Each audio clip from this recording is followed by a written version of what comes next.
everybody. Welcome to the Atheist Experience. We are live today, Sunday, January 24th, 2021. Unless it's not and you're watching it later, but that's when we're recording it. How's everybody doing? I'm your host this week, Matt Delaney. Joining me, my co-host, Jim Barrows. How are you, Jim? Not too bad. How you doing, Matt? I'm all right. How's the boat? Oh, the boat's floating and the boat is doing okay. Sweet. My brother is getting closer and closer to his own boat, so I'm pretty sure the three of us will all be down there working on stuff at the same time. Probably. So, welcome. This show is sponsored by the Atheist Community of Austin, a nonprofit educational organization promoting positive atheism and the separation of church and state. Sometimes I like to do the old intros just to remind myself. But if you're watching us live right now on YouTube, first of all, thank you. Thank you for giving up your time and tuning in. I didn't realize you could watch this later, but if you're watching it live, you get to hear it when it happens, and we all know how exciting that is. And directly above the chat is a donation. Thank you for giving up your time, donate to contribute to the ACA. That helps us run this show and all the other shows and the other things in the organization as well. And in addition to being able to donate directly on YouTube, you can also order merchandise. You can go to bit.ly/AEN merch and find yourself some coffee cups and other cool things there as well. You can also have a YouTube membership, which allows you to have custom little icons, emojis, and all the other stuff. I'm not going to pretend to know what it all is because most of you think I'm a boomer when I'm not. And so I'll just pretend like I didn't have a clue about any of that. But you can also join Patreon, patreon.com/the Atheist Experience. All of that goes to help support us as well. There's a couple of Facebook pages that we've been promoting for a while now, and that's the Atheist Experience fan group. It's facebook.com/group/AXPFG. And then there's the private fan group, which is AXPPFG. Same thing. Bye, fans, for fans. Thank you guys so much for doing all that. As a reminder, on Sundays, Talk Heathen airs at 1 Central, and in the gap between Talk Heathen at 3 Central is the Nonprofits, recorded on Wednesdays and posted for you guys. You can turn your entire Sunday into an ACA experience if you haven't already. And the reason that you can do that is because not only are there plenty of other hosts and co-hosts doing other content around, but there's an amazing crew behind the scenes. And we can show you them right there. There's all the people. Well, that's not all the people. There's the people who are active at this moment who were willing to jump in on crew camera and be shown. There's a ton of people that work on the content here. And in addition, I have a special message. And so I want to say, happy birthday to Greg James, our producer, and y'all should watch this. Hey, Greg. I answer a lot of emails for the Atheist Experience, and I've never gotten a single one complaining about you. So I think that means you're doing a pretty great job. I do have one email here, though, thought I'd share with you. And it's from me, and it says, happy birthday. I want to give a special happy birthday to the real person that runs the ACA, and it's not George Soros or Bill Gates. It's actually our wonderful executive producer, Greg James. Greg, happy birthday. Can't believe you're turning 29 again. To the Grandmaster of Graphics, Viscount of Video, and excellent purveyor of executive production. Happy birthday. Happy birthday, Greg. You might want to consider firing the assistant who failed to schedule you a day off for your birthday. Enjoy your day. Greg, the way you put new guests and over-anxious hosts at ease by being in command of the situation and so obviously kind is such a gift and an asset to our community. Thank you for working with us, for being here. Happy birthday. Greg, you are a staple, a true asset to the ACA, and I am so honored and excited to celebrate you today. Thank you so much for your genius, your patience, and creativity, and most of all for being downright awesome. Happy birthday, Greg. You're good people. Hey, Greg. Happy birthday. Congratulations on another trip around the sun. Let's hope this one is better than the last one, huh? Happy birthday, Greg. We love you.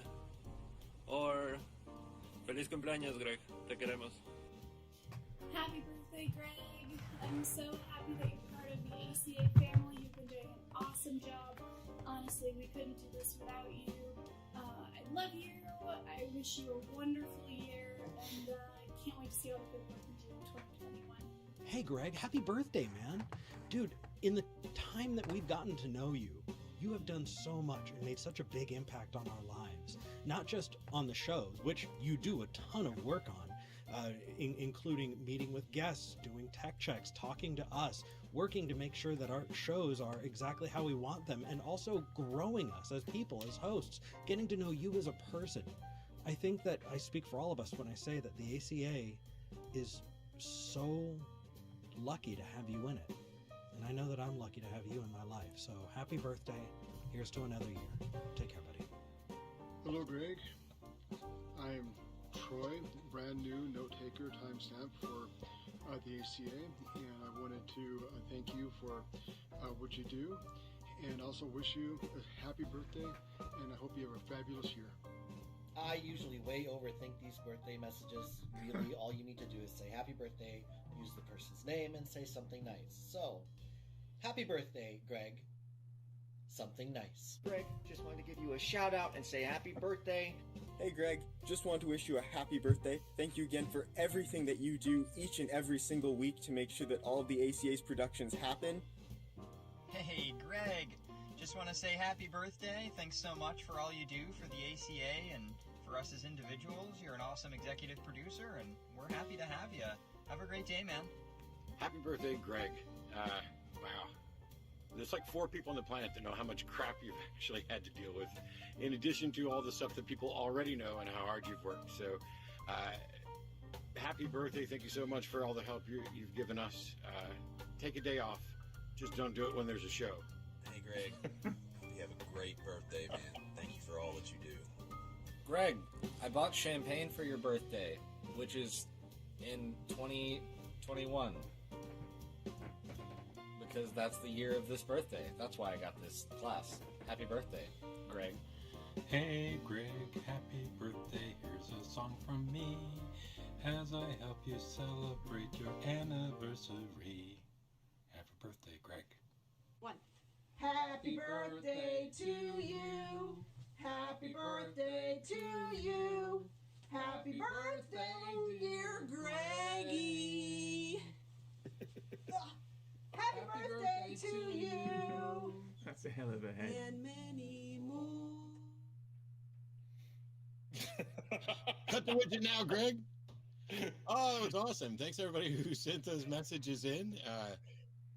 Cut back to crew cam if we can, because you'll see Greg waving. I know that I threw that out of there, but happy birthday, Greg. We're thrilled. Yeah, I've got a load of stuff going on, but we have a show to do, and there are callers waiting. Jim, are you ready for callers, or did you want to hit on something important? No, let's go ahead and do some callers. All right. I'm going to start with Bo. Are you in Montana, Bo? I am in Montana. Awesome. I'm Matt. You're here with Jim and Matt, and you said you had a question about if God were proven. So how can we help? Yeah, thanks for having me on. If you don't mind, I just want to give you a thank you, Matt. I'm a hospitalist physician, and I've taken care of a lot of patients in the hospital with COVID-19 over the past few months. And I just want to tell you, I really appreciate the posture that you've taken in regards to the pandemic. I had a colleague of mine who's a really bright, engaging person and also an atheist, recommended your show to me, and I started listening a few weeks ago, and I think one of the first shows I listened to was on the 20th, and you said that everybody should listen to the medical experts who are wearing about wearing a mask and social distancing and staying at home if you can, and you talked about how people don't have a right to infect other people, and how there are limits on our freedom in order to protect people, and I like my job, but I do not want to take care of any more patients with COVID than necessary, and I sure don't want to see more suffering or dying from this, so I really appreciate you playing a part in that. Well, thanks very much, Bo. Yeah, we've taken it serious from the beginning. We shut the building down in March and started moving things remote, and it's worked out. And thank you for the job that you do amongst the many people who are first responders and caregivers, making sure that because my family, I haven't interacted with them. They're in another state, but my dad got it, my mom got it, my brother, sister-in-law, etc. And so every one of you who are out there helping the people who are contracting this, of which there are now millions, and unfortunately over 400,000 deaths related to it. So thanks a lot, Bo. I Yeah, let's work together on that. Let's see if we can work together on this issue and solve it.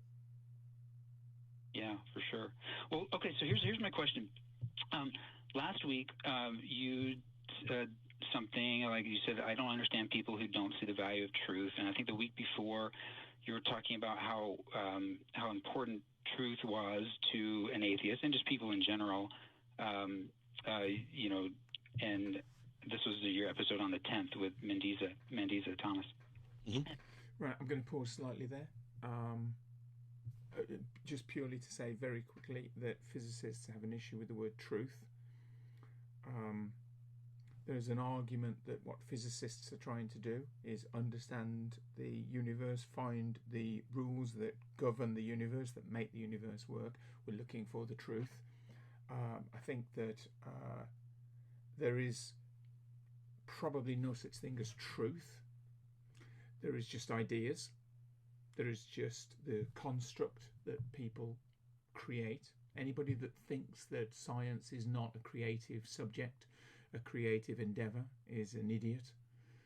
All of the amazing theories that we have, they all come from our minds. They are all moments of creation.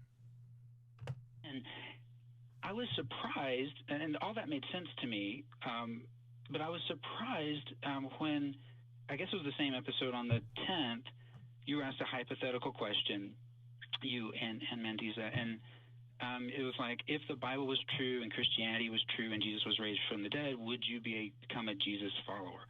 And it surprised me to hear both of you say, no, we wouldn't, and you went on to explain why. So, and I'm not trying to have like some sort of gotcha moment or something like that. I know you have very well thought out opinions on things, but those did not add up to me, how truth could be so important, yet you could answer the hypothetical, well, if such and such was true, I would still reject it. So I wanted No.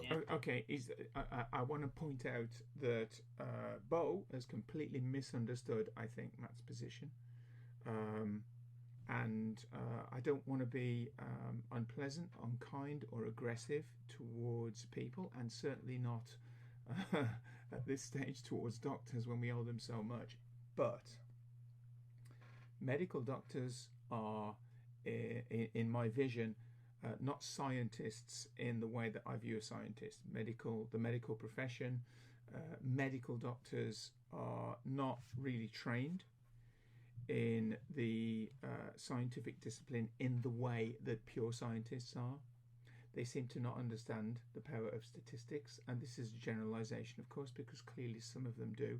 But the fact that Bo listened, because I listened to the issue he's talking about as well when Matt said this, the fact that he doesn't understand, that he thinks there's a contradiction there, shows me that his critical skills are not what they need to be. And what your thought process was. That's the confusion, Bo. I'm not saying I wouldn't believe it. I'm saying I wouldn't be a worshiper. I can believe there's a king and not willingly be a subject. I can believe that there's a gangster thug in the neighborhood who's who's threatening everybody, and I can stand up against that. So I could believe that there is in fact a God, provided there's evidence for it. I could even in fact believe that perhaps Jesus is divine if there were evidence for it, but that's independent of whether or not I would worship and be in service to someone who hides and threatens and is grossly immoral. Yeah. So okay. So you're saying even if you knew that like Jesus was the Son of God, you would not be interested in following. Is this not the perfect example of supplication, of the fact that if there was a God, and somehow we could have perfect proof that there was a God, and at the same time, all of the things that we know about this God are true. So all of the stuff to do with slavery, all of the stuff to do with the oppression of women, the rape, the pillage, the plunder, all of those things were also true. The idea that you would say to a father to kill your son to prove that you love me, all those things are true. Then why would you worship it, whatever it is? Don't understand it. There are lots and lots and lots of examples of children who are here because of their parents. They don't worship their parents, though, and certainly in a lot of cases, they're not happy with their parents and will stand against them. Why is really this any different? If I'm here because of a God, but that God is immoral, why would I? If I could find evidence that it existed, then I would know it exists. I'm not quite sure what kind of evidence that would be, but I would know it exists. But then why would I choose to accept it so much that I would worship it? Why can't you stand up for what you know is right, for what your heart tells you is right, for what your morals tell you is right? Following him. Not without some. Well, first of all, I don't think anything is deserving of worship, and I think anything that would demand or expect worship is already disqualified from being worthy of worship. That this is something that could not be demanded or expected. But when it comes to someone like Jesus or God or whatever, I don't have, despite being raised as a Christian, the same baggage that assumes that by default God is good.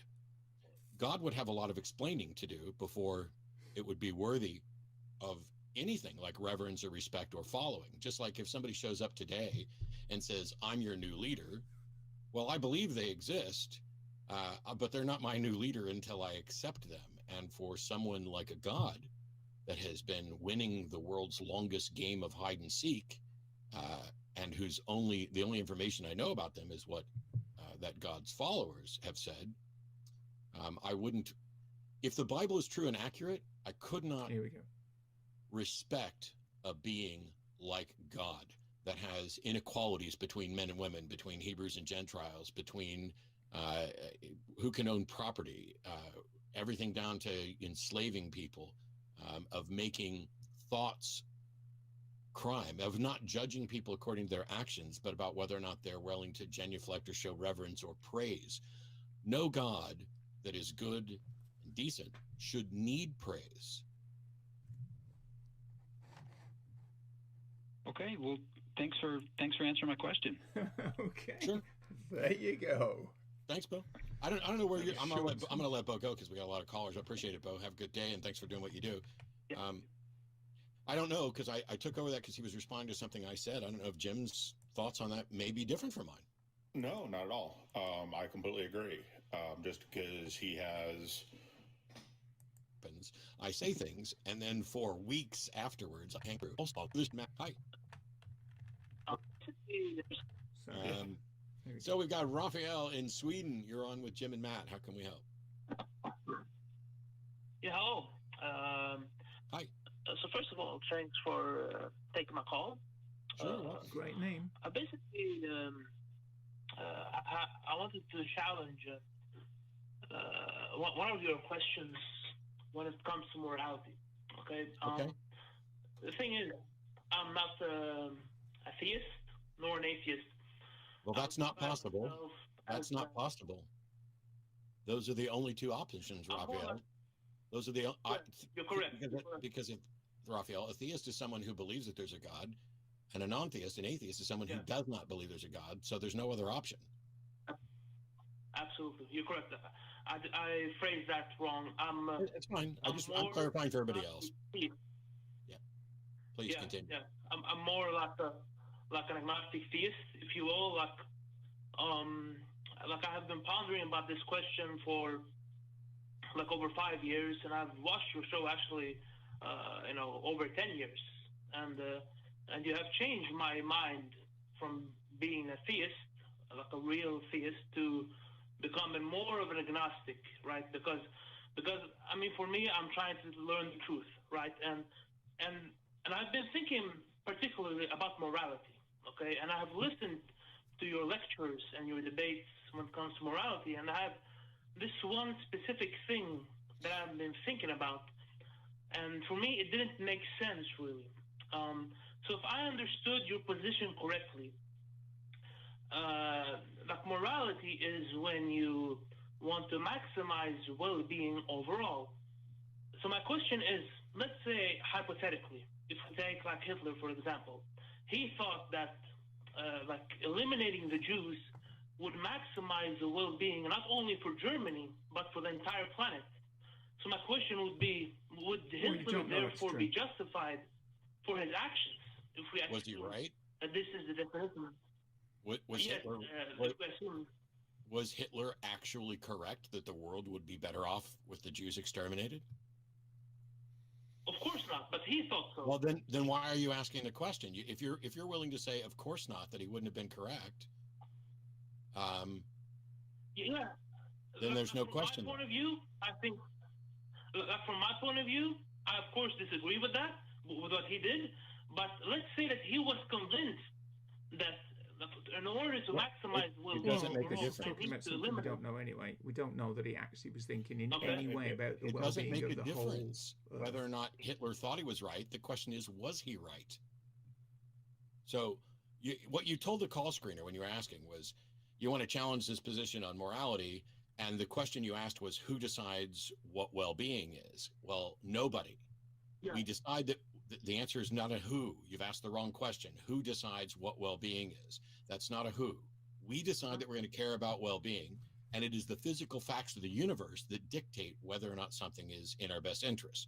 It's not an opinion that if I cut off your head, your life just ended, so it can't possibly be better, and barring some circumstances where it was the most moral thing to do. But generally speaking, health is better than sickness. Health is better than harm. Life is preferable to death. These are our preferences. And so when we're talking about what's in our best interest with regard to well-being, we are appealing to the facts of the universe. And the facts of the universe are that while Hitler may have been convinced that exterminating all the Jews was going to be better for everybody, there is no demonstration of that fact. And there are facts that contradict that, in the intervening time, Jews have contributed much to the society and all of us, not the least of which is that if we have a society where one nation state can indiscriminately decide that another culture is worth exterminating, and you do this without checks, then you've lost the foundation of individual autonomy and respect for individual rights, which is, if you eliminate those rights, that is in conflict with our well-being. Those are the things that cause revolts, that make people suicidal, that make people not want to live, by taking away their basic freedoms and autonomy.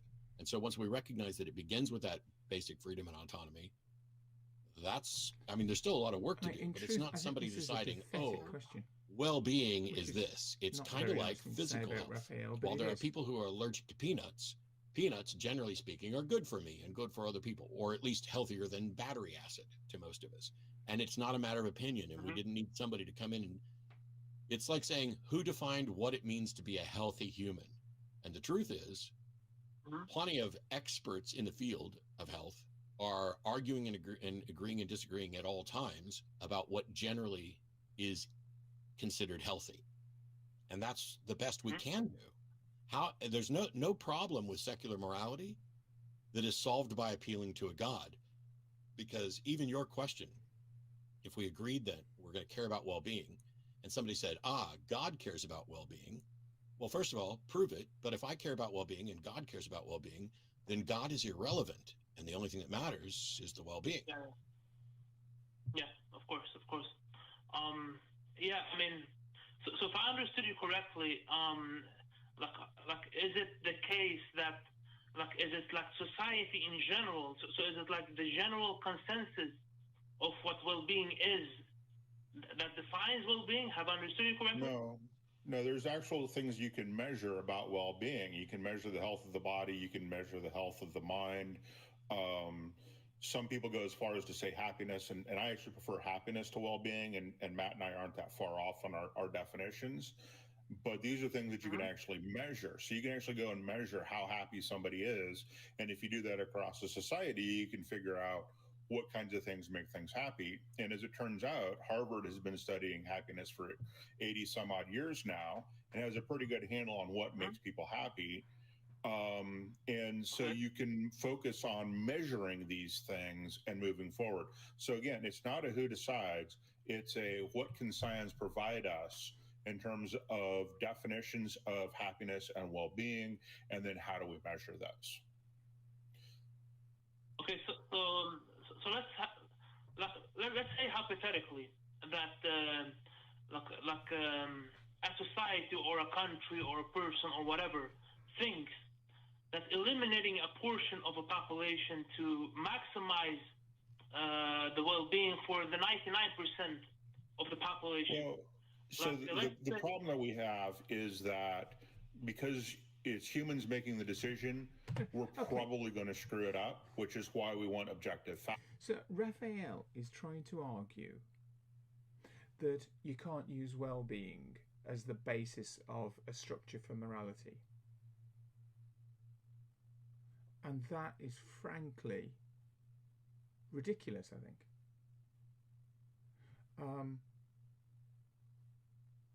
I think his argument is that if you use if you use well-being as your structure for morality, then your vision of well-being could lead you to doing crazy things. And it could if you have a slightly distorted view of the world. But his alternative, presumably, is, as a theist, is we don't need to worry about morality. You don't need to worry about well-being because you've got whatever the dictates of the God are to produce your moral code, like slavery, etc., etc.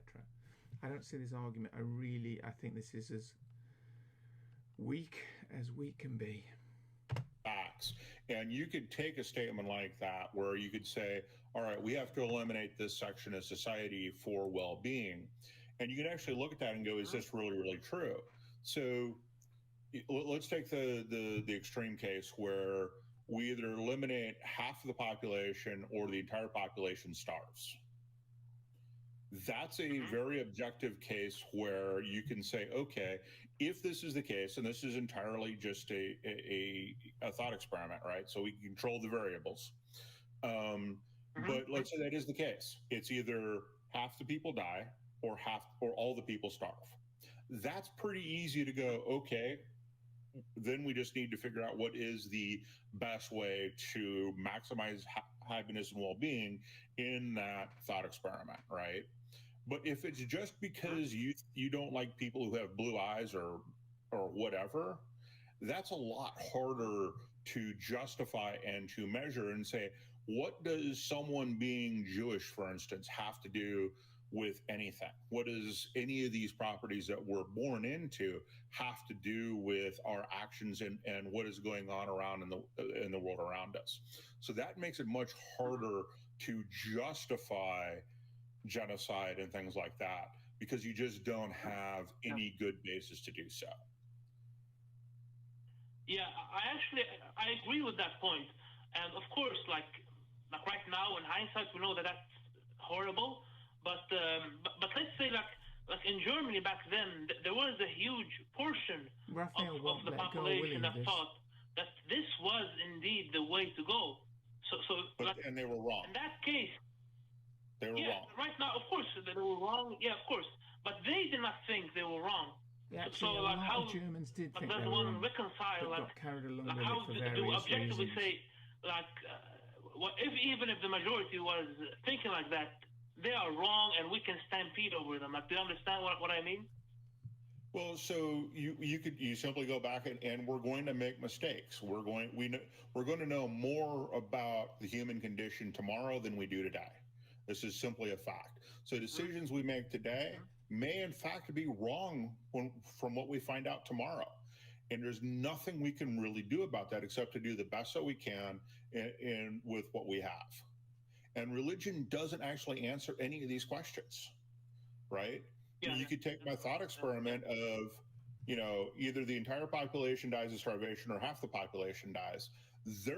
Religion doesn't really give us a good answer to that, except other than pray to God that he'll change the situation, right? That's your response in religion. Or it's all happening according to God's plan. Right. Yeah. Everybody God wanted you to get cancer and die because he needed to wanted your child to get cancer and die because he needed your child in heaven. Or God wanted you to have a hard time so that you would be able to help somebody else because God's too lazy to actually help somebody else. So he wants to punish you so that you will be useful to somebody else. Right.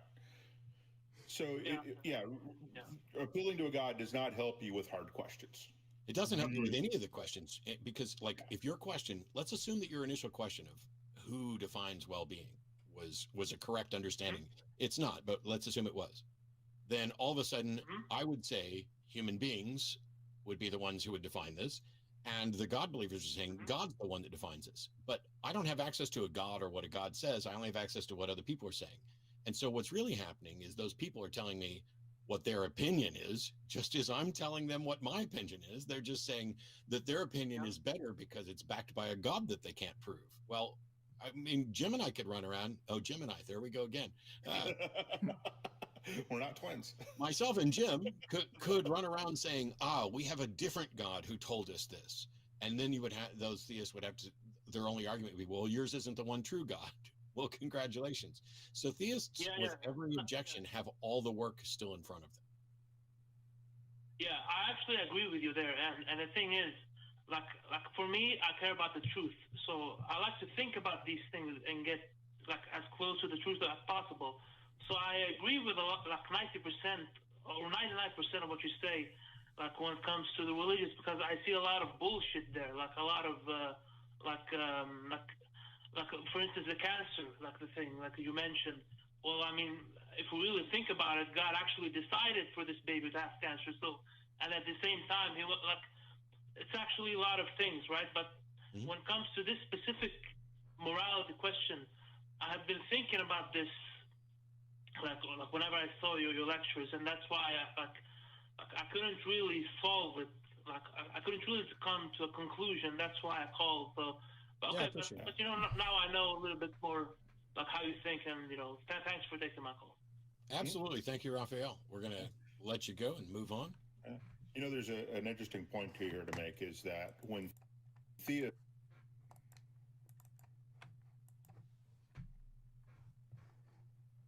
they mean the word objective, which is subjective. Yeah. At least not with Caden in Washington. You had a question about morality as well. Welcome to the show. How can we help? Yes, hi. Thank you for taking my call. Hopefully you recognize this as a follow-up from last week. I guess a good starting place would be, and I'm sorry if I rehash anything that's been covered this show. I missed. This kind of seems like the same question we addressed last time, isn't it? Yes, you said that I worded it poorly. I tried to word it slightly differently. Except that it reads the same to me. When I look at this from the call screener, it says, what's the value of morality if this world is all we get? But that's like saying, what's the problem? What's the value of having rules in a game of chess if we're only going to play one game? So I guess last week you objected to me saying that it wasn't only about longevity, the lifespan. And I guess this week I was trying to make the point that it's also about the quality of life. But if you consider what I just said, for a second, Caden, is it worth it to have rules for a game if you're only going to play the game once? Yeah, but I guess those rules would vary person to person. No. If you and I sit down and play a game, we have to be playing by the same rules. Otherwise, we're not playing a game, right? We're not playing the same game. Right. I guess we don't have to play the same game, do we? Of course you do. Well, let's move away from just the rules of the game, because let's imagine you and I are going to play a game of chess. The rules of the game of chess are something that somebody arbitrarily made up, and those rules changed over time. So we added an en passant rule. We increased the power of the queen. These things about chess change. But when you and I sit down at a game, we are recognizing that it has rules, and we're going to play according to those rules. Now we start working on a strategy, and our goal is to not lose. Chess is a game which, unlike some others, the primary goal is to not lose, not necessarily to win, because a draw, a tie is acceptable. And so we can look at pieces on the board. We can look at the pieces on the board, and we can try to figure out what's the best move. That's what we're doing in life when we're trying to figure out whether or not something is moral. It's, does this move increase the likelihood that I'm not going to lose? Or does this move increase the likelihood that I will in fact lose?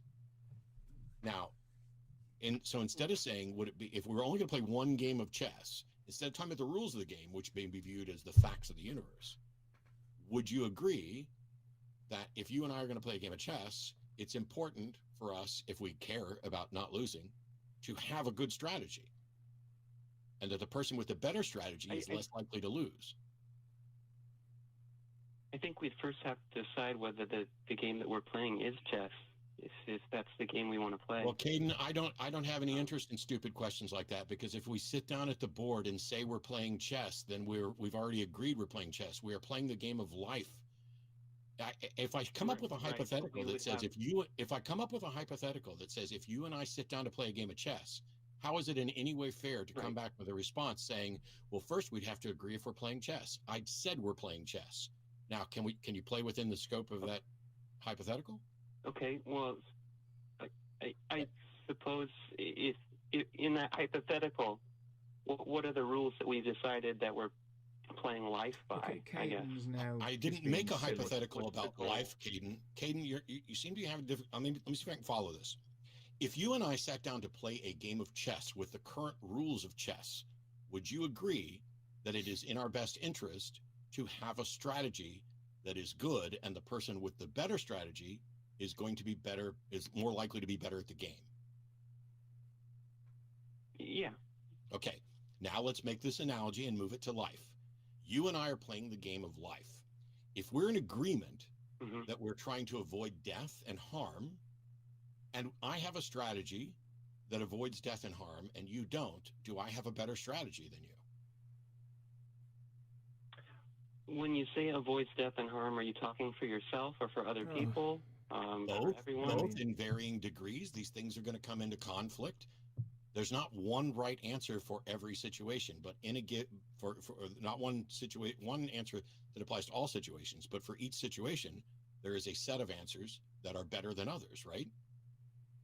Like, it's better if you meet a stranger, it's better for you to perhaps be cautious around the stranger and be pleasant around the stranger than it is for you to walk up and punch them in the face as by means of an introduction, correct?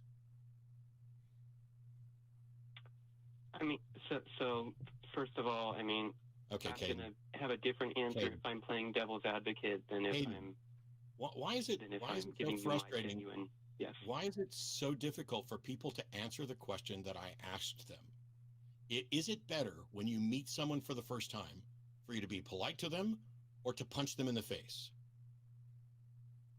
Speaking as a Christian, I don't care about the Christian, Caden. This is the problem. Caden,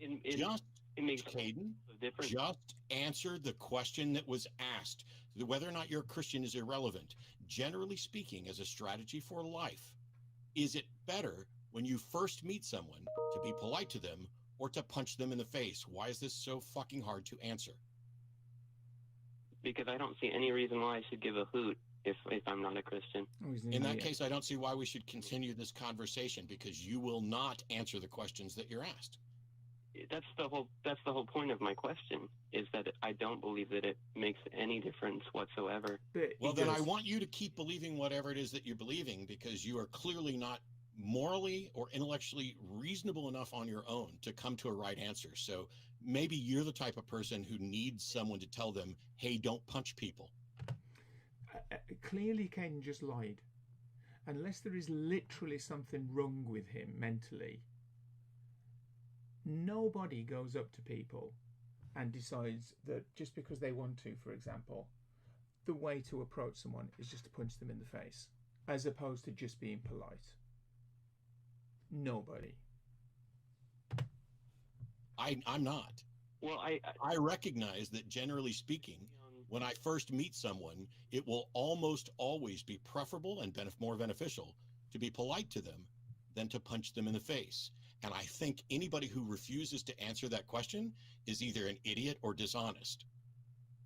Or they got I readily admit that, I mean, that I am essentially a psychopath without my faith in God, yes. I mean, that's what we mean when we talk about total... Then I want you to keep believing, and I want you to never call this show again. Thank you, Caden. I have debated psychopaths. I have sat next to David Wood. I have an understanding of psychopaths. But if your entire argument is that if you didn't believe in God, you are a psychopath without moral foundation, then I want you to keep believing in God. And so please stop watching our show. Right.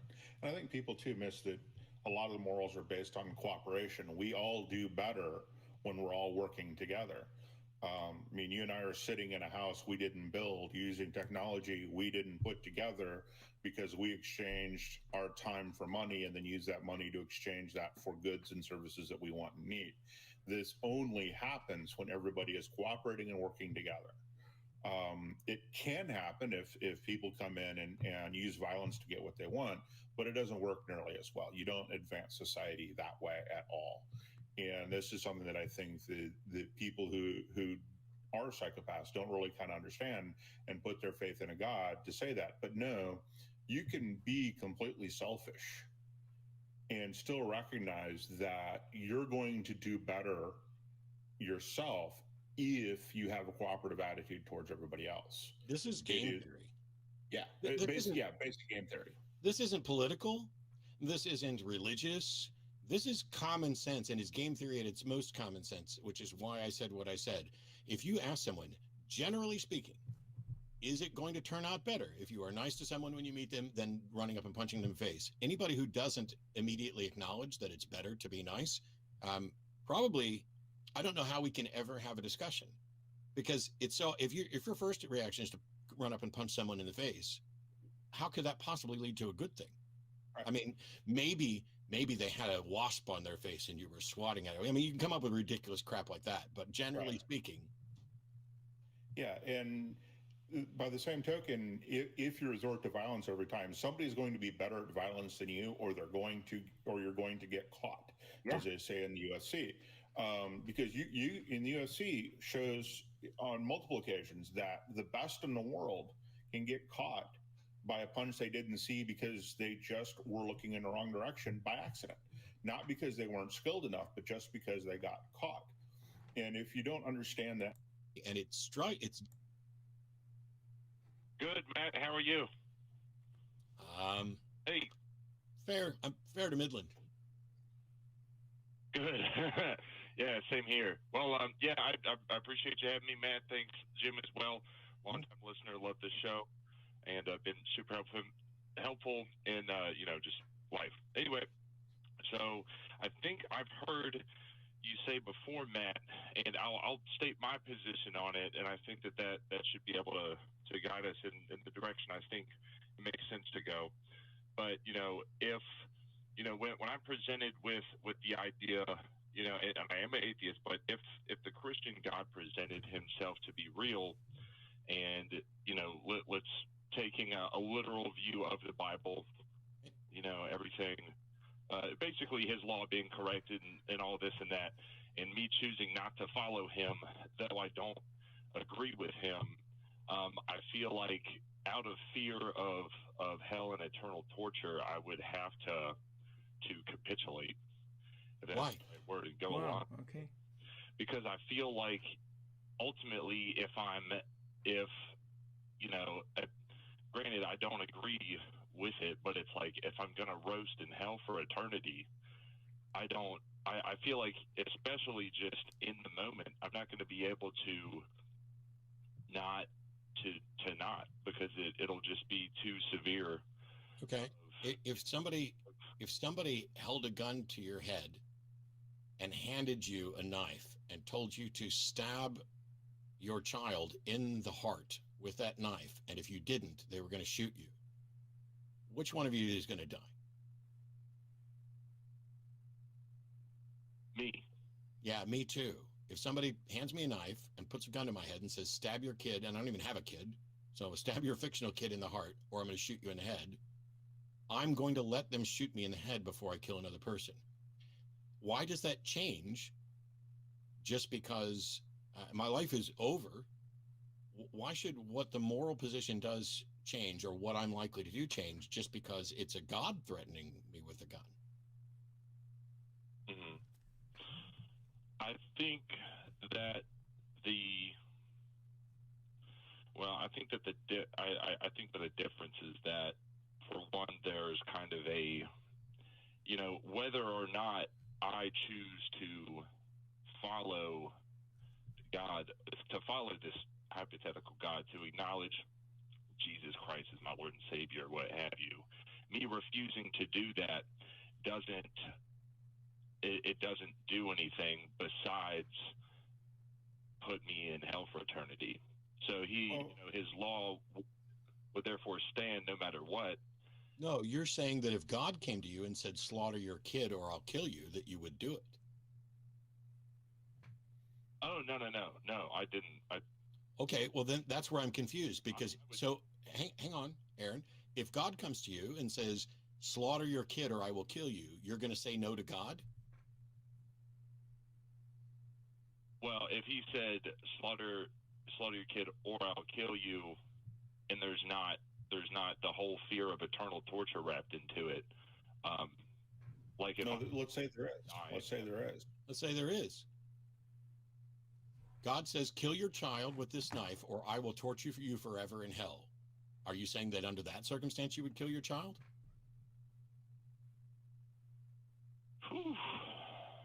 That's a big one. If but let's set aside, Aaron, what we think we would do, because neither you nor me have been faced with that, and I can't say for sure what I would do under any circumstances. But as a hypothetical, right, what would be the most moral thing to do? To kill your kid or to willingly be tortured forever in hell?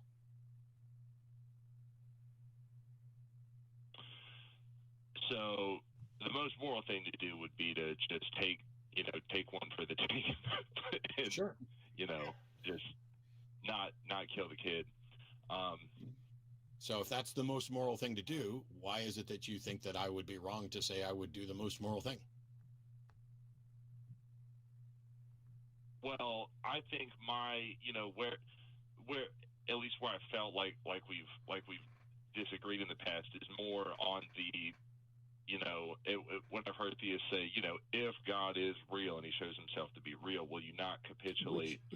Hasn't, and if he does, won't. And I understand the position that if he did show himself to be real, we wouldn't be happy about how he is with things, how his law is, because we disagree with it. However, if he did show himself to be the supreme ruler and a moral thug, and he can basically do with souls as he sees fit, I think my challenge is just really because I've heard you say I wouldn't support him even if there was this whole threat of eternal damnation, and I feel like that's right. It just, in my opinion, it seems like it might be a little bit not well accounted for, because I feel like I've accounted for it twice in this episode alone, and both callers have ultimately agreed with me on what the most moral position is. And you seem to be, you're just like, oh, I just can't believe that you would actually do that. Well, tough shit. That's what I believe I would do. And until it actually happens, we'll never know. But I can tell you that we all agree on what the most moral position is, which is to tell that God to go fuck himself if he tells us to come kill our children. And you have an example of this happening right now in a little country called North Korea, where people literally worship their leader as a god for all intents and purposes.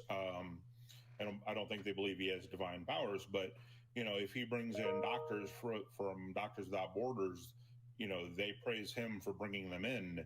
They're there and they have their skills because of him. And so Matt and I can say, yeah, this is the most moral thing, but we can look at a place like North Korea, or China is starting to get a little less draconian in this fashion, but really, and see that people don't actually do that, and that they will do whatever they have to survive. So this is difference between conditioning, which is part of the problem with coming out of religion, is to deal with that conditioning, because you are dealing with that same type of thing, right? You either do what I say or you go to prison, and you don't want to go to prison because that's a horrible place. That's the same thing as saying, do what I say or you're going to go to hell. There's no difference. So we can see what this type of attitude from an authority figure that has absolute control over a population will do. And that person is not worthy of worship. That person is only worthy of whatever it takes for you to survive and escape if you possibly can. And that's all you can really hope for in that situation. But God is really no different than Kim Jong-il. Just the scope of what he says is different, and the scope of what he is claimed to the power he's claimed to have, right? And so if you wouldn't worship Kim Jong-il in that same situation, why would you worship God? Except to survive. It's kind of like coming in and arguing that we have a despotic leader that is an existential threat that is basically holding a gun, literally or metaphorically, at everybody's head, and then saying, okay, what are we going to do about it? Well, you lead a revolution. And it doesn't, the only reason that it seems futile is that the discussion is about a being who by definition is more powerful than all of us combined, that there's no way we could possibly defeat. And so it feels hopeless. And I'm not afraid of fictions. I'm not afraid of Voldemort. I'm not afraid of the God of Christianity or the God of Islam, or the gods of Hinduism or Scientology or any of those, because I've seen no demonstration that they could do so much as give me a hangnail, which I'm going to come up with a better example, because hangnails are really annoying and painful. So maybe I need something that's even less impressive. Like, I'm not sure that the God of any religion could even make me feel slightly discomfortable for a moment.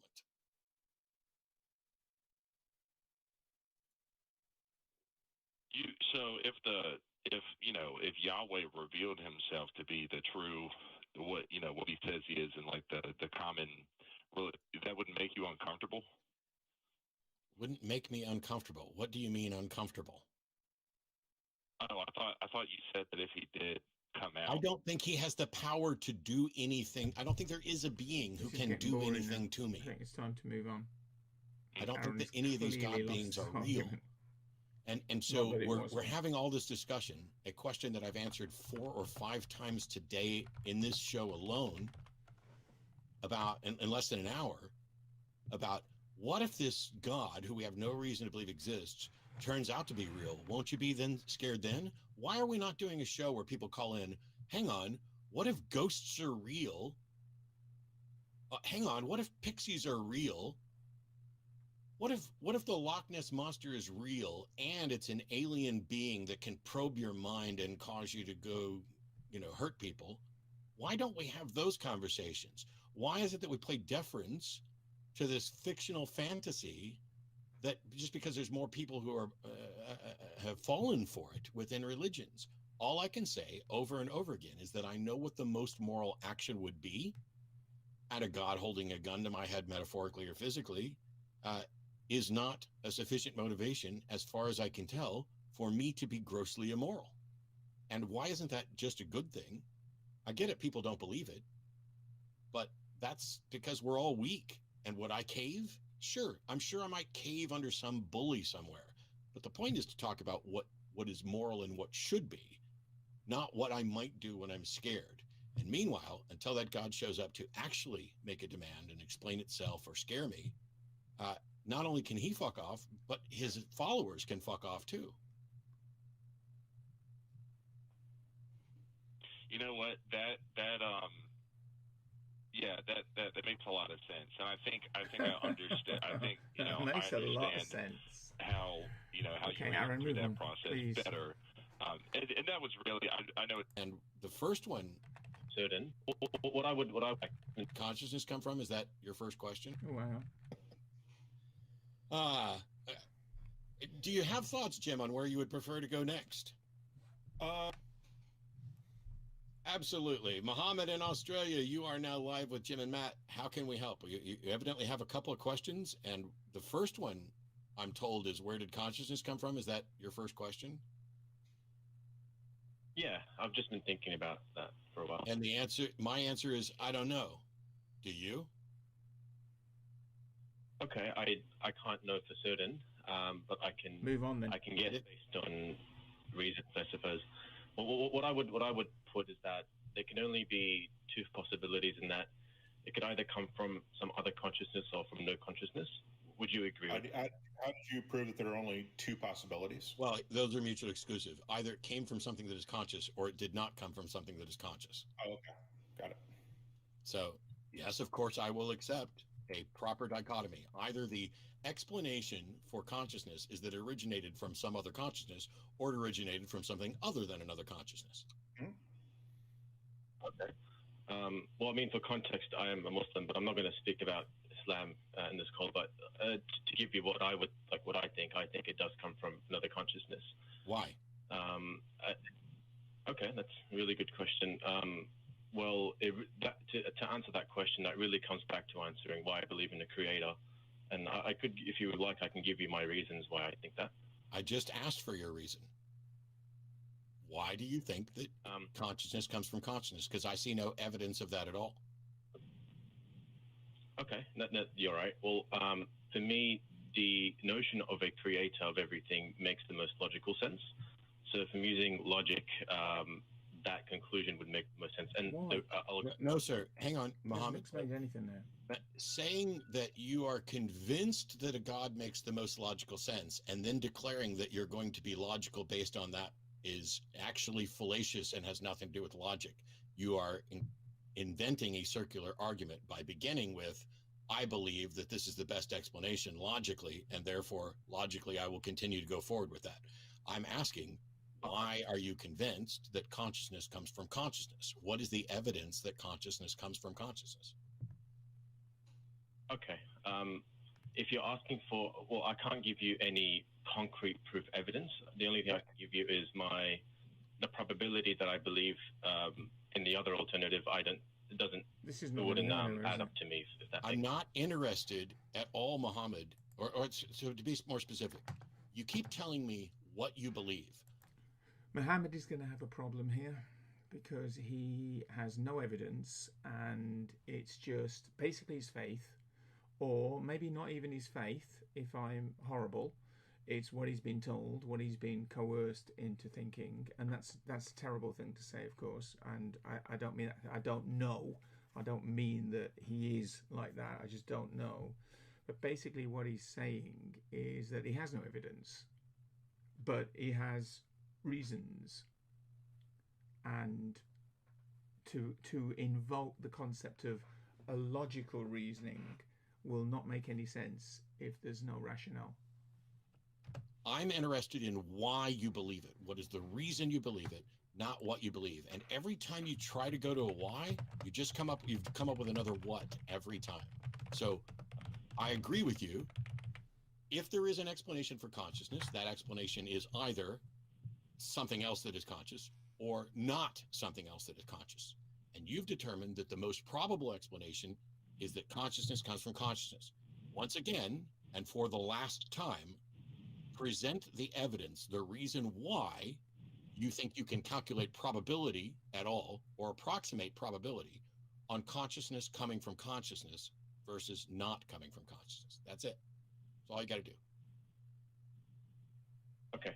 To me, the reason I believe that consciousness comes from consciousness is purely because the other alternative makes much less sense to me than that one. That's the best I can answer for that one. Muhammad, there is no point in continuing this conversation because I keep asking you to give the reason why you believe something, and you have not presented anything in the neighborhood of evidence. What he said is, I believe this because I don't believe that. That's not an argument. Anything in the neighborhood of data, you keep going back to, you're just not convinced that the alternative is reasonable. Well, I don't care, and neither does reality, whether or not you are convinced of it. You have to have a good reason to believe in something. And the fact that you just think that the alternative doesn't make sense is not a good reason to believe anything. That is the same reason that people give for gods all the time. Because why is there something rather than nothing? Well, it makes more sense if there's a God to create something, and so I'm just going to go with that. Because it seems that it is absurd to think that something could come from nothing without a God. But those are all fallacious arguments. Every single one of them are fallacies. Do you have data or a case for why it is reasonable to believe that consciousness comes from consciousness. Do you have an example of consciousness coming from anything? I mean, I don't know if you'd accept this. So I would just say a simple example. For instance, wait for it. Just I guess someone being born, I guess you could say from their parents. I don't know. No. That's the problem, Mohammed. My consciousness did not come from my parents' consciousness. What a foolish argument. Oh, yeah, you're not in that sense, no. Correct. Well, so you don't just came argue up that with a then. completely irrelevant example, which is actually another fallacy. So what reason do we have to think that we have, like when you said, where does consciousness come from? What was my answer? Okay, you said you don't know. Right. And also the question itself, the question itself presumes that consciousness comes from somewhere or from something. How did we demonstrate that? What we really should be asking is, what is consciousness and how do we explain it? And we don't know. Could I touch up on a point just when you said that if you don't know the answer to something, for example, and like let's say there are two possibilities, would you not say that it is within reason to sort of go with one possibility over less likely? Absolutely not. Clearly, Mohammed is not a scientist and has no scientific training, and whatever he got from school, he's forgotten. If there's a question, and if the answer to a well-defined question is A or B, and you don't know, then it is not acceptable to go for one over the other. The answer is I don't know. Why is it that people cannot accept the fact that actually I don't know is one, the honest answer, two, at this moment in time with our present understanding, the best answer, and three, it's completely okay. There are so many questions that we can answer now that we couldn't answer in the past. And in the past, we would have said, I don't know. I think one of the problems we've had in the past is that people don't like saying, I don't know. Particularly people who consider themselves to be just too smart. And they don't want to say, I don't know. And I think sometimes teachers are like this.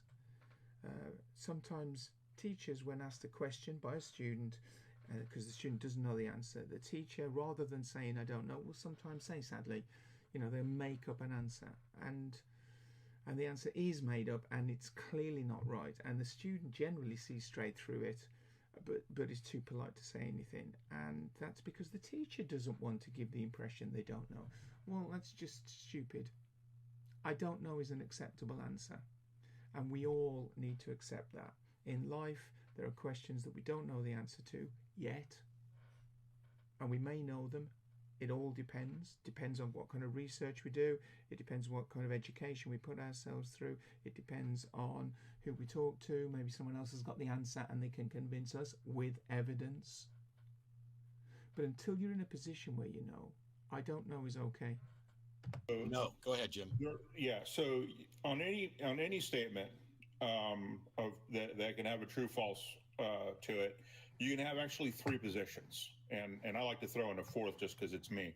But you can accept that statement is true, that proposition is true. You can accept it as false, or you can say I don't know. Right, and that is the most honest answer you can give when you don't know if it's true or false. I don't know is simply the most honest. Now, the fourth one that I like to throw in there is I don't care. But that really goes along with I don't know. So those are the three positions you can have on any proposition. And it's the one, and the default position is to not accept anything as true or as false until proven. The prime example that I can think of right off the bat, Mohammed, is let's say that someone in my neighborhood was murdered last night. It is true that either I am the murderer or I am not the murderer, and those are the only two possibilities. To take your same question, is it reasonable then for you to reach a conclusion of which of those two is more probable in the absence of hard evidence for either?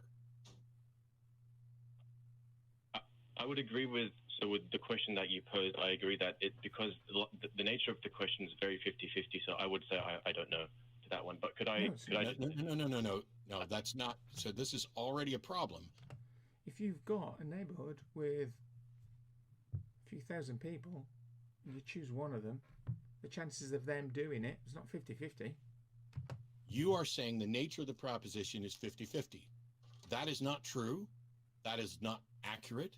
That is, in fact, another fallacy. Muhammad the fact that there are two options stuff. does not mean that the odds are 50-50. You don't know the odds. This is one of the problems that you've done twice now, which is you presume that you can estimate the odds for something when you have no information.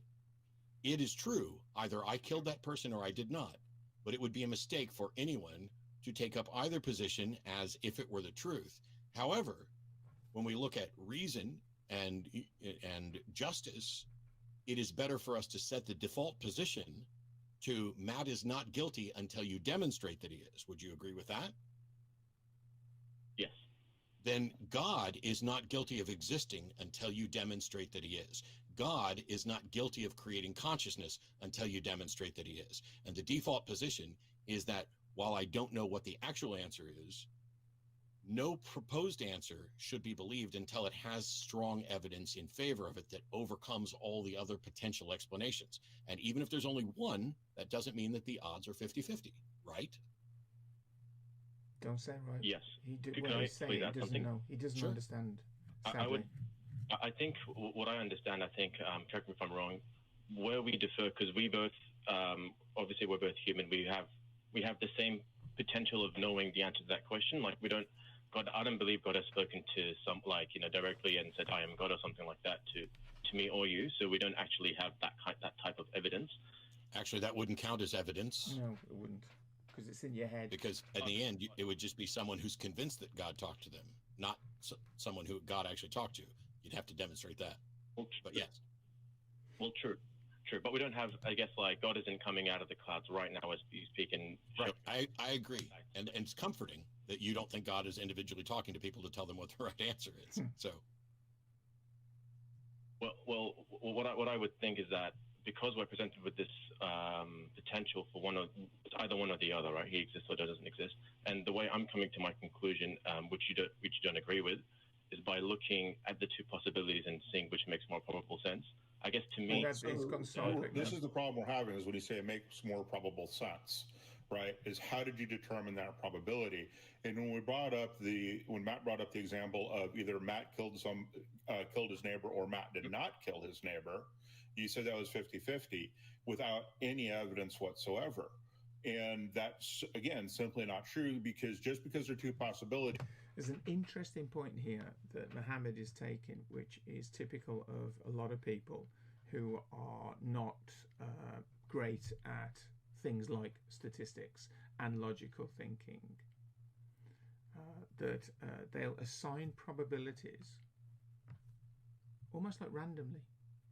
And the problem is, because he doesn't understand, he can't shift his position.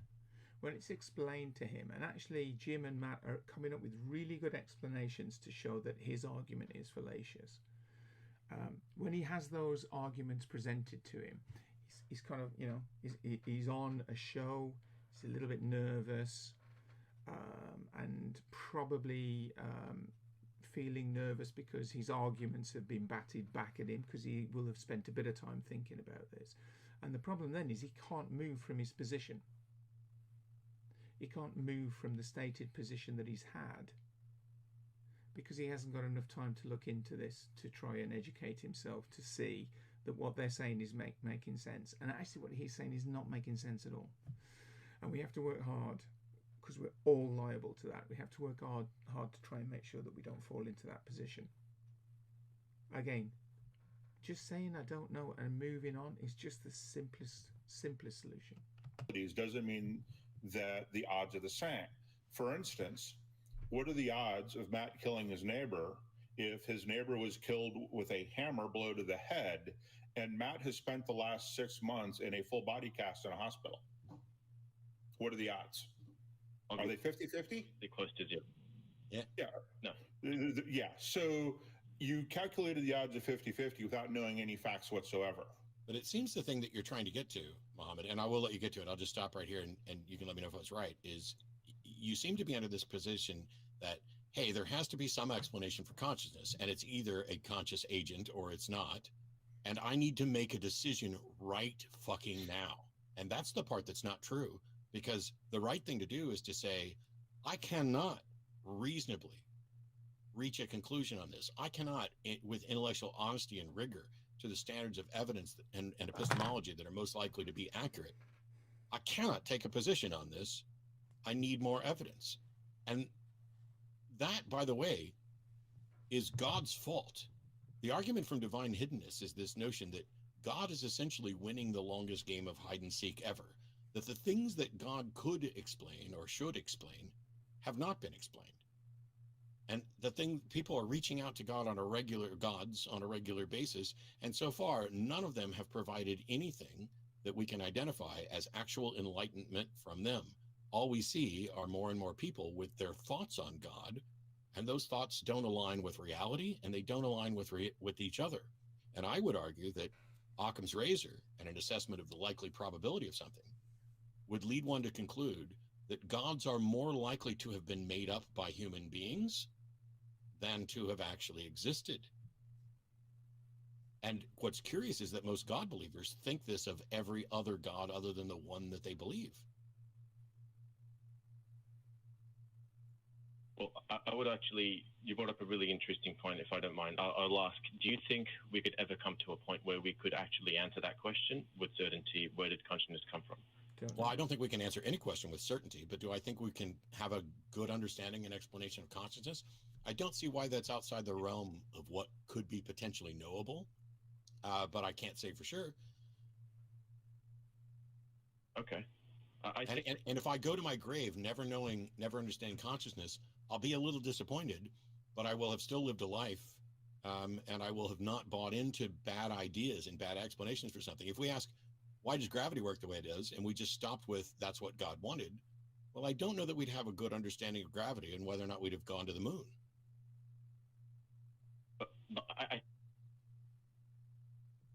Come on, this I'm sorry, you broke up. Are you still there? Like for me personally, come to a stop where you say that's what God wanted, or that.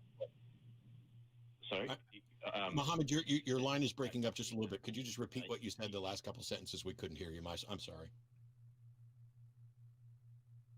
Oh, that's okay. Can you hear me now? Yes, please continue. Hello. Yes. Okay. I was just going to say with that gravity example. With that gravity example, what I would say is that you kind of need to come to a stop. I guess whether you're a theist or not, you would either say that's what God wanted, or you'd say that's how the universe works. Would you agree that that's kind of, it needs to come to a stop with one of those two explanations? At what point do you have a way to distinguish between those two? At what point can you rule out the supernatural? The supernatural is fundamentally unfalsifiable, which is why we don't include it in potential scientific explanations currently. And so if what you're appealing to is the supernatural, no, I do not think that there is any mechanism right now that would allow anyone to come to the conclusion to either rule out the supernatural or to say that the supernatural is a better explanation. So I can't tell you what's going to happen down the line as we learn more about the universe. But as it stands now, no supernatural explanation is an actual explanation for anything, because it's an attempt to solve a mystery by appealing to a bigger mystery. Well, I guess I keep hearing, for example, in science, there's no real question as why. So why doesn't actually exist in science, in the sense that if you ask why does gravity That's not true. Why did it? That's not true. Okay, I don't really understand that question, but I don't really understand the comment that Mohammed's making there. I need more information. However, I would worry about Mohammed. This is going to make it seem like I'm being really horrible to Mohammed now, but he has shown himself to be so illiterate on these issues that I would worry about any statement that he's making now that involves those issues like science. There is no such thing as the question why. If you ask the question, why is the universe the way it is, for example, then we have no way of answering that question. Now, I need to just give a slightly deeper point to that. The point I'm making is our universe has rules. This is evident by repetition, by the fact that if you set up situations like I hold an object and I let go and it always falls, no matter how many times I do it, repetition tells us there's a rule. If you hold an object and you let go of it, there must be a rule that says it will fall, because if there wasn't a rule that says it would fall, then it wouldn't fall, or it would do random things. So our universe seems to have a set of rules, and in physics we are studying those rules and trying to look at the universe empirically, take evidence, and try and work out what those rules are. It's a little bit like the rules of chess, as Matt was referring to. Chess is a game that has rules. Knowing those rules is different to asking why those rules are those rules. Richard Feynman gave the argument that physics is a little bit like watching games of chess repeatedly, and without knowing the rules of chess and imagining that you've never seen the game of chess before, try and work out the rules of the game. And after maybe 10 or 20 games, you can probably think that you've sorted out the rules, that just by repetition you can make statements like, bishops only move diagonally on an 8x8 alternate square, alternate colour board, which means that a bishop always stays on the same colour. How do I know that? Because that's all I've seen a bishop do. In 20 games, that's an awful lot of moves for a bishop, almost always. So we can observe the world around us. That's like observing the chess game. We can try to identify the rules like we do. But then if I ask the question, why does a bishop move diagonally in chess? I don't have an answer to that question. A bishop moves diagonally in chess, wait for it, because it does, which is not a great answer. If you want a better answer, I don't have a particularly better answer than that. I have a slightly quirky one. I could say it makes for a more interesting game of chess if one of the pieces move diagonally. So it makes for an interesting universe if our universe has the rules that it has. But that doesn't really lead me anywhere. It doesn't really answer the question. What are the rules of our universe? Well, we think we're starting to get a grip of them. Conservation of energy, conservation of linear momentum, etc., etc. Why is energy conserved? Well, no one has an answer to that. I don't feel upset about that because I'm in good company with the rest of humanity. The thing that you're talking about, why as an English word, can be used in a number of different ways. You can reframe any what question or how question to be a why question. What they're really saying is science doesn't attempt to explain intent. It just explains what is and what leads to another and provides tentative explanations. So when we say science doesn't provide why, well, it does explain why my pen falls when I let go of it. The explanation is gravity. But why gravity? Well, this is the way things are. But you can frame any question that way. All it means is that science isn't interested in the meta-ethical agency intent portion as an explanation, other than why did Matt let go of his pen? And then we're talking about what an intentional agent did. But you could also say, what is the why is there something rather than nothing? Or you could say, what is the explanation for the existence of matter and energy in the universe, which is still a why is there something rather than nothing question. It's kind of semantics, but the only thing is science isn't saying, hey, there's intent.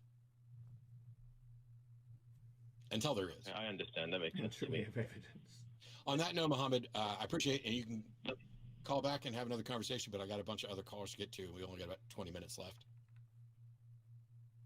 I think abortion should be illegal. One question to start this off, James, and it's going to impact the entirety of this conversation. Do you think abortion should be illegal? I'm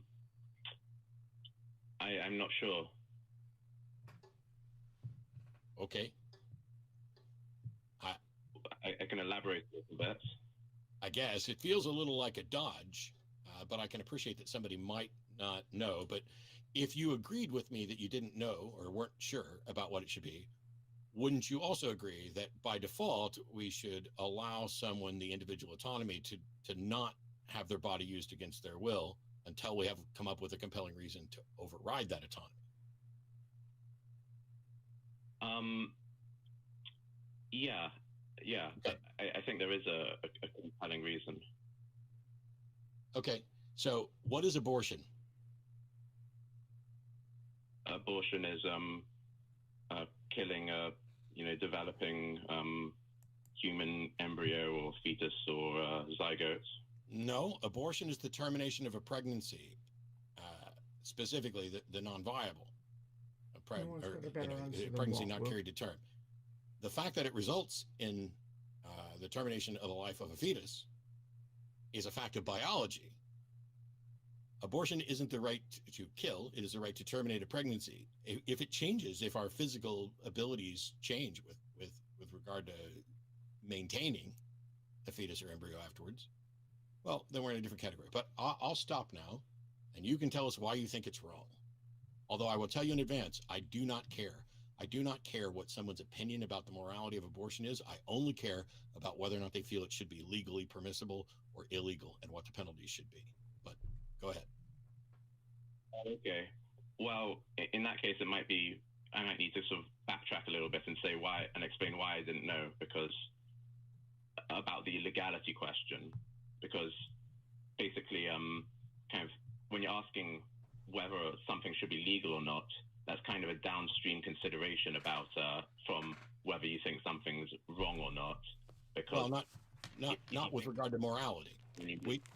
But we don't merely legislate morality. There are things that are immoral that aren't illegal and won't be illegal, and there are things that are legal which we would consider immoral. So morality and legality are not identical; they overlap. Yeah, yeah.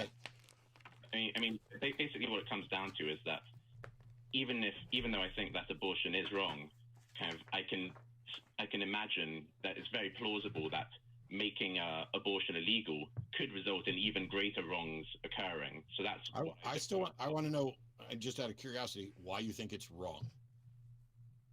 Okay, sure. Basically, because I think that killing innocent humans is wrong. Okay. So you're fine with innocent humans killing women and people with wombs? No. And you're fine with allowing someone to use someone else's body without their consent? No. Well, that's what a fetus does for the entire gestation period, is to use someone else's body, and either that person consents and carries it to term, or that person does not consent. And if the person does not consent, and you are not okay with a fetus using someone else's body without their consent, you by definition must be in favor of abortion. Well, no, because there's a hierarchy of priorities here. Like, I think the greater priority is preventing innocent human beings from being killed. I don't care about innocence or not. I don't know why that's relevant. That seems dishonest. But what I asked was, are you okay with one individual using another person's body without their consent? And you said no, but that's what pregnancy is if you do not allow termination. I agree that the bodily autonomy of the mother is being violated. And you're okay with that? That's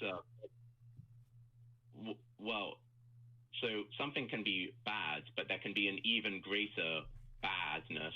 That's the alternative. That's what I think is the case here. Okay, so you're willing to grant special rights to fetuses in utero? Well, no. Yes. In fact, you are. No. There's no no out of this. You are. Does a 2-year-old have the right to use its parent's body without their consent? The answer is no. The answer is no. I don't know why it's so difficult for people to answer the question that's asked. A 2-year-old does not have the right to use its parent's body without their consent, and they should not. Fair enough, but also things are being done to that baby's body without its consent. Yes, I'm aware of that. But those are necessary things that we do as a steward of that baby. You don't get to spin this in another way. The fact of the matter is, you are either okay with giving a fetus special rights, allowing it to use someone's body without their consent, or you are not in favor of that. There's no other option. That's a direct logical negation. Either you are okay with a fetus using someone else's body without their consent, or you are not okay with that. Well, I think that's a false dichotomy because... No, sir. It is a No. direct... No, sir. We're done. We are done talking, James. Go look up true dichotomy. I literally added nothing but the word not in between those two sentences, which makes a direct logical negation. You need to go study before you can continue. Thank you. You don't get to pretend that either I am okay with this or I am not okay with this. Those are direct logical negations. They are exhaustive. That is all the possibilities there are. How dare you suggest that I committed a false dichotomy while you are the one fallaciously arguing for something? That will not fly on this show. Go study. Sorry, Jim. I guess we move on. Yep. Calvin in California has something I'm not even sure I understand. Time is the enemy for the origin of life. How you doing, Calvin? How can we help? I'm doing really good. It's a super big privilege for me to be on. I really appreciate this, Matt. So I got a science question, but it's gonna be real quick, and then I want to kind of take a hit at the morality with abortion thing, if I could. No, sir. Would that be okay? No, sir. You called in with a specific topic. We've already discussed abortion to death. I'm done talking about abortion. Are you going to talk about the topic you called into, or are we going to move on? Yeah. No, it'll be fine. We'll talk about the one. So this is actually me trying to learn here. But I came across this guy named James Tour, and he's some synthetic chemical biologist or something like that. And he says that in trying to create origin of life in like a lab, they said that time is like the enemy. So how if in a lab controlled and time's the enemy, how in a evolutionary standpoint where time is very extensive, can you come to the conclusion that evolution might have been correct? So I'm going to answer this in 10 seconds, and then I'm going to let Jim take all the rest of this. You didn't portray a particularly clear understanding of what that person said, so I can't evaluate what they've said. But while time is the enemy of everything, what we can or can't do or replicate in a lab is completely irrelevant to the process of evolution over the course of history of our planet. Go ahead, Jim. So you're also taking a bad understanding, and I say bad because you weren't able to explain it to a point where where either Matt or myself could understand it to even begin to know what you're talking about. But you're taking one scientist, one single individual who may or may not be an evolutionary biologist against an entire discipline that is so divided up into subdisciplines by species. You know, you have people who study just whales and the evolution of just whales. You have and other animals and things like that. So you're taking this one person's thing and applying it to a body of knowledge that is greater than what we have about gravity. Okay, I'm just going to read something here. In 2001, Tour was one of a small number of nationally prominent researchers among the 500 scientists and engineers whose names appeared on the Discoveries Institute controversial petition, A Scientific Dissent from Darwinism. The petition states, "We are skeptical of claims for the ability of random mutation and natural selection to account for the complexity of life." So he was one of a small number of 500 scientists who is throwing a skeptical view on random mutation and natural selection. Well, he's allowed to have that view, and there's nothing wrong with taking that view as long as you're prepared to justify it or defend it.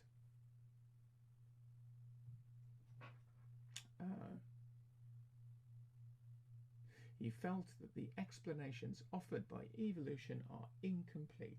He found it hard to believe that nature can produce the machinery of cells through random processes. Okay, well, that's an interesting one, because we've actually shown that. We've shown the development of the genetics of a species through random mutations, not in a human being so much as in other creatures that can evolve more quickly than us, including bacteria, even things like Drosophila.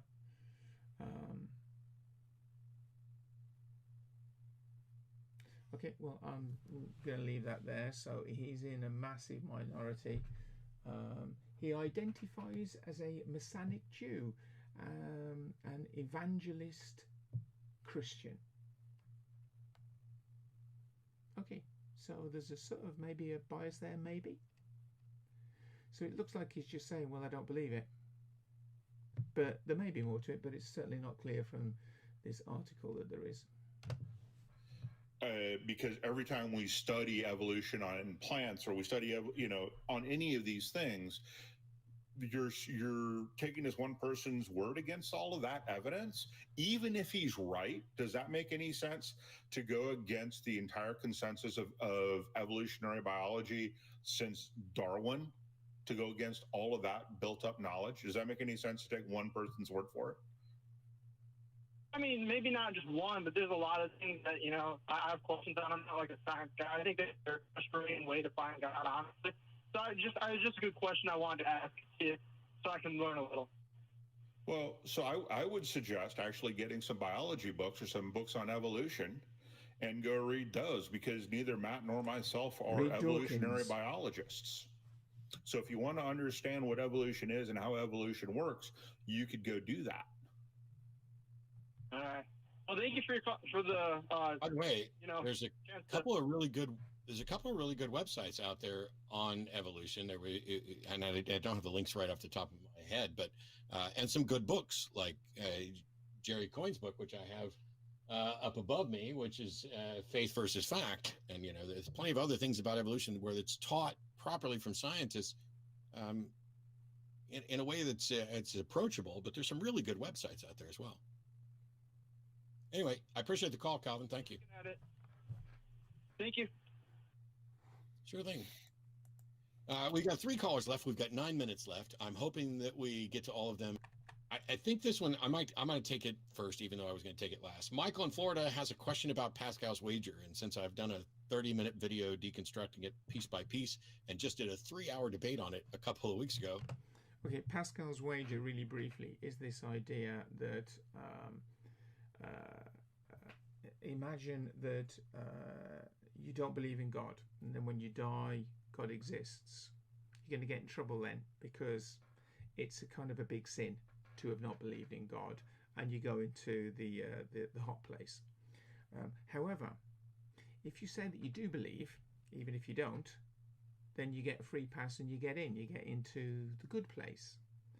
So Pascal's wager is this idea that, look, if you don't believe and you die, and there is a God and a heaven, then you're going to go to hell.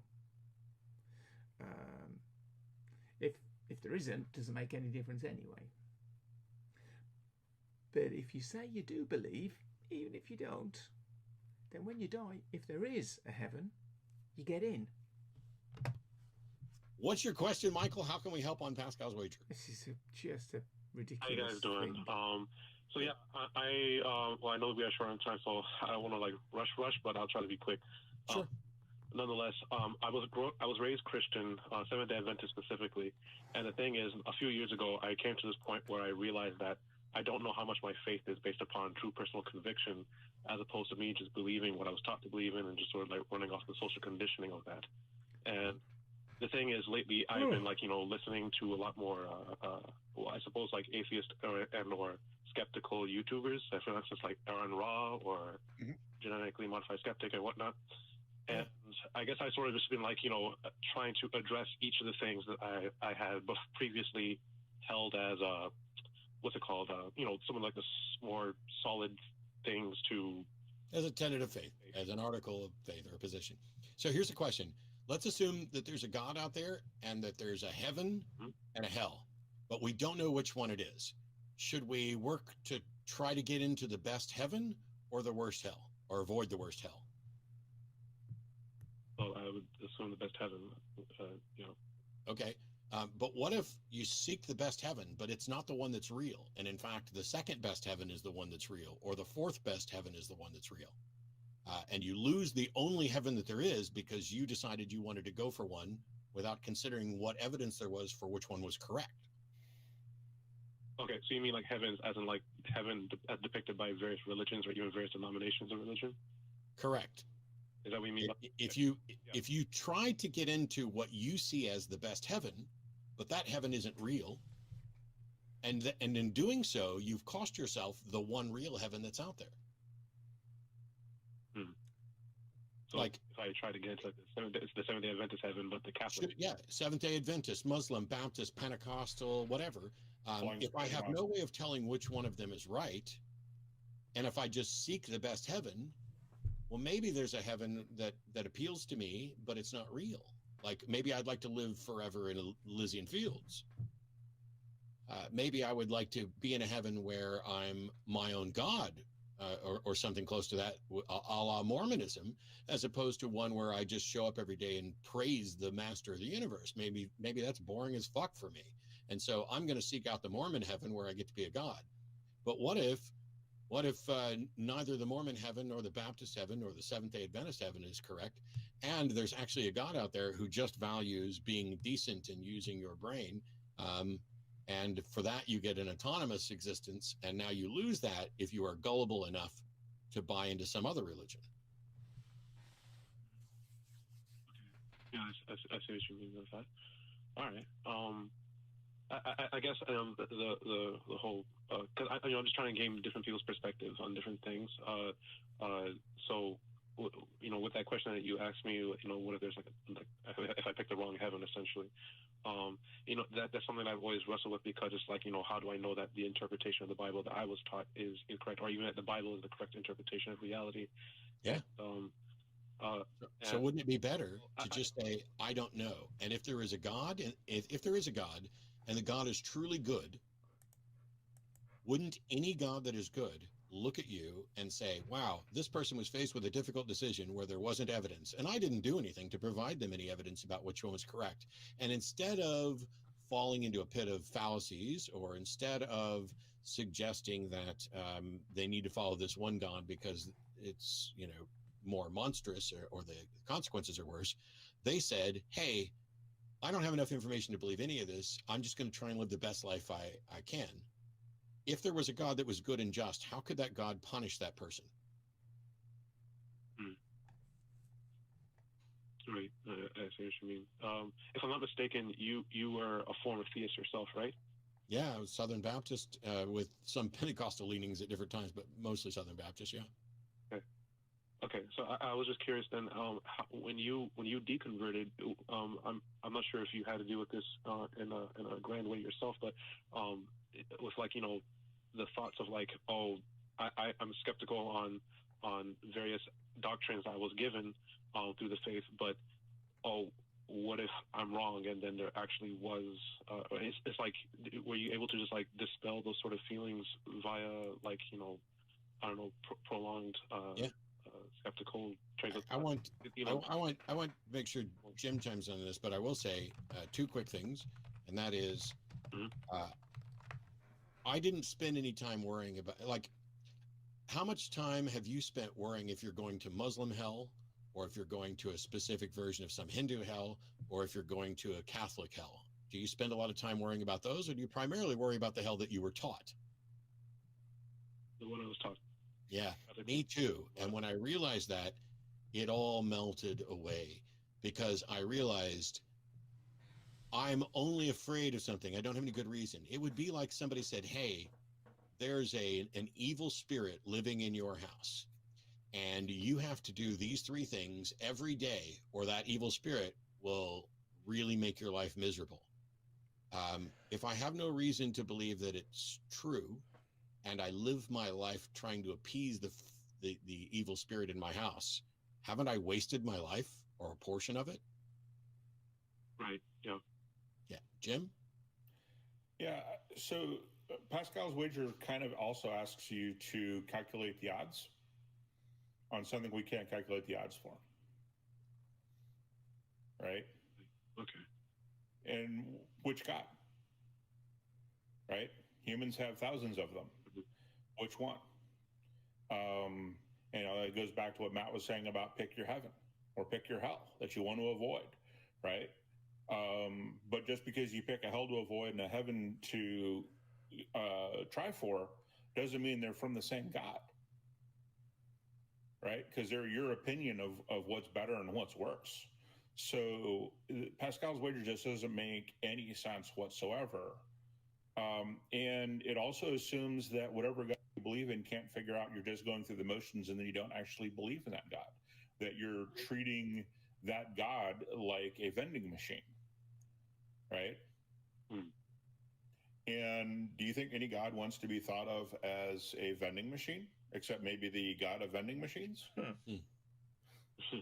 Yeah, so you're probably not going to be able to fool a God, and you don't have any information about a God. If there was any God that was good and just, it wouldn't punish you for failing to make the correct decision in the absence of good evidence. And if there was any God that loved you and was good and just, that God would have provided sufficient evidence for you to reach a conclusion. And the fact that that hasn't happened makes me seriously doubt that any such being exists. At a minimum, even if it does exist, I have no capacity and no evidence to make up a decision about it, to conclude whether or not it exists. And so I'm going to keep living my life as if it doesn't. Okay. But I got to get on to a couple other callers. I appreciate it, Michael. Thanks so much for calling in and you know, think on that. Give us a call back and let us know what you think. We are now over time, and I got 2 more calls to get to. John in Kentucky believes that there's a God in some respect because of a near-death experience. So kind of tell us as quickly as you can what the experience was and why you found it compelling. This won't go well. Well, I had information kept coming to me. Now, I started seeing like, well, the supreme being would be the supreme existence. So that would be space, time, and matter, wouldn't it? I'm sorry. I thought I was asking about an actual experience, not what you thought about after you hit the bong. Okay, well, I did die, yes. I had an experience. And this is what happened. Okay, what was the experience, and what made you think it was a God? I don't know if it was a God or what, or if it was just something else, but I know I didn't know it beforehand. Well, John, what you're saying is you believe there's a God because of a near-death experience. So for the third and final time, please tell us what your experience was and why you think it was a God. Because I got in a car wreck, and whatever it was, I don't know, but... Is this a hoax? He got his car wrecked, and whatever it was, I don't know. But I know that why was a God, whatever, the supreme existence, supreme being, Alpha and Omega, the laws of thermodynamics, that okay, we're done. We're done, John. John, we're done because I've asked you now 3 times to tell me what your experience was and why it ties to a God. And literally, you are just rattling off words, supreme existence and quantum stuff. I still have no idea what your experience is or how you tie it to God, but I'm going to let you go because we're over time. Write it down. Come up with an actual narrative for your story that takes a short amount of time for us to get here, because there are people who are going to think that you're just a troll trying to mock religious people, and I don't want to assume that that is the case. I would like to give you the benefit of the doubt, but that was awful. And so, for the final call, we have Jeremy in Colorado. Thank you so much for waiting. I appreciate your patience. You were on hold for pretty much the whole show, and Jim and I are happy to stay after to talk to you, I guess, about corruption of the church is what you want to talk about. How are you? Yes, it is. Thank you very much. I'm okay. You know, I'm going through some trials in my life that's difficult with authority and all that. But I just want to say I value your opinion, and I think you're very intellect. And thank you for taking my call. I'm privileged to speak to you. I feel privileged to speak to Nice you. start. I am calling saying that it's hard for me because I do have faith, and I don't feel I could ever give up that faith. And I've listened to your show maybe over the past year, and so decided to call you, and here I am, first time calling, get to speak to you. That's pretty cool.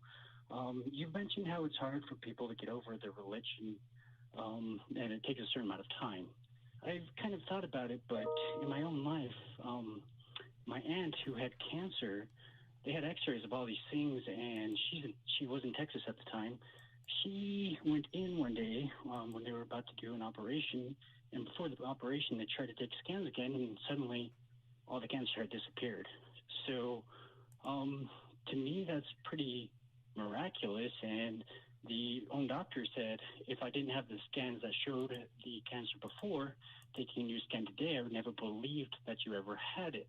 So to me, that is a sign of healing. But myself, being abused in the church as a child, I've had this conflict because the person abusing me would go do praise and worship, and they would do all this. It was Pentecostal, so it was just gibberish. And it's like they made up things. So Jeremy, yes, sir. Jeremy, we know that cancer goes into remission, and we know that human beings make mistakes, and we know that people tell stories. If there was someone who had cancer, where all of the studies showed, all of the data showed they had cancer, and then they showed up one day and they didn't have cancer, I could see that being written up in a medical journal as an anomaly. But you, instead of looking at it as an anomaly and concluding either some mistake in the paperwork was made, some mistake in the diagnosis was made, or this is one of the illnesses for which there is spontaneous remission on occasion, or many other, you just concluded that the best explanation is that a God did it. Yes. How many examples do you have of confirming that a God has done anything? Well, just stories that I've heard. No. I asked specifically, how many examples do you have confirming that a God has done anything? Not stories. I have lots of stories. I have stories about aliens. I have stories about countless gods. Clearly, we can't take stories. So how many times in the history of the world has anyone successfully demonstrated that a God has ever done anything? I guess you would just have to believe that these things actually did happen, but I guess zero proof. Yeah. So the answer to the question is zero, and you have faith and you don't want to give faith up. So is faith a good reason to believe something? Is there any position that you couldn't believe and say, I take it on faith, for example, that white people are better than black people, that you could believe that based on faith, couldn't you? I guess you could. That's kind of a hard concept. It is, but if there's 2,500 people in a big room and all of them believe in a different God and all of them believe because they have faith, and only one of them can be correct at most, how do we tell which one of them, if any, are correct? Each individual has their own choice to make. It's all about free will. Yeah, the problem is, what if you believe that your aunt, you believe in a God because you think your aunt was cured of cancer, and it turns out there's a different God who exists and is real and did not cure your aunt? Haven't you made a terrible mistake? Yeah, I myself conclude that God has many faces, and that's what I tell, and it has come from my raising. But that's you trying to rationalize things. It's not like you have any evidence for God having many faces, do you? Okay, this is not going to go anywhere, and I'm going to end this now. So you're basically admitting that when you look around at all this God stuff, you are willing to just make shit up that is comfortable. And I think I guess I've always had kind of an inquisitive view on my being as a sleepwalker and experiencing deja vu. I always felt like my dreams have led to places that have shown things that would come to place. And I have researched